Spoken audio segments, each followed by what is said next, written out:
오는 7월부터 군장병들은 복무 기간에 실손보험료 납부를 중지했다가 복무가 끝나면 재개할 수 있게 됩니다.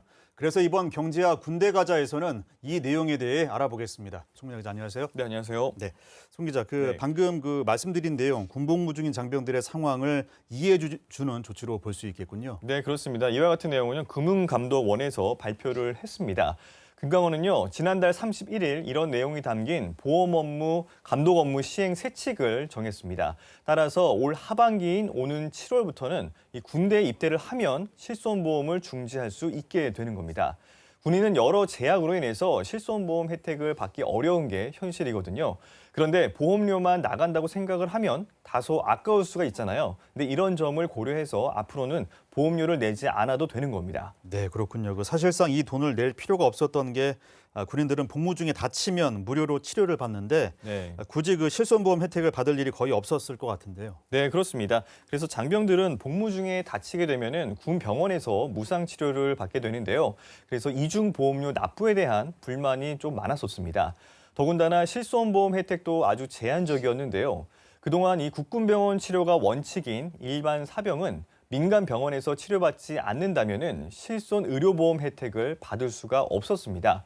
또 국군 수도병원에서 치료할 수 없는 중병이거나 희소병인 경우는 민간 병원으로 이송돼서 치료받는데요. 이때는 민간 병원에서 치료를 받았다고 하더라도 국가가 치료비를 전액 부담하기 때문에 직업군인이든 또는 일반 사병이든 이 보험사의 그런 실손보험 혜택을 누릴 일은 거의 없는 상황이었습니다. 네, 이런 관행에 대해서 보험업계의 입장 어땠습니까? 네, 일단 보험업계 관계자는요, 군인의 경우에는요, 이 정부기관인 국방부가 치료를 책임지는데 그 부분까지 모두 이 보험사가 보상을 한다라고 한다면은 당연히 이 보험료가 올라갈 수밖에 없다라는 입장입니다. 이 보험사의 보험료는 계약자의 직업과 또 여러 환경을 고려해서 산정되는데요. 군인은 업무 특성상 아무래도 일반 업무보다는 좀 다치거나 또 치료받는 비율이 더 높기 때문에 군인의 그런 보험료가 올라갈 수밖에 없다는 입장인 겁니다. 그런데 이 기간에 이 보험료 납부를 하지 않게 된다면 군인과 또 보험사 양쪽 모두 좀 만족할 만한 그런 상황으로 볼 수가 있는 겁니다. 네, 제도가 현실적으로 합리적으로 좀 개선이 돼서 다행인 것 같은데 네.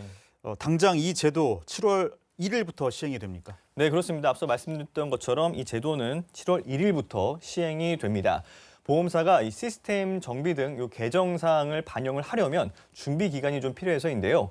금감원 관계자는 앞으로도 군 장병은 물론 소비자 권익 제고와 또 소비자 보호 등을 위한 제도 개선을 지속해서 추진하겠다고 말했습니다. 네, 앞으로도 여러 금융제도에서 군장병들을 비롯한 소비자들의 권익을 높이는 제도 개선이 계속 추진되길 기대해 보겠습니다. 지금까지 송민화 기자와 함께 이야기 나눴습니다. 오늘 말씀 감사합니다.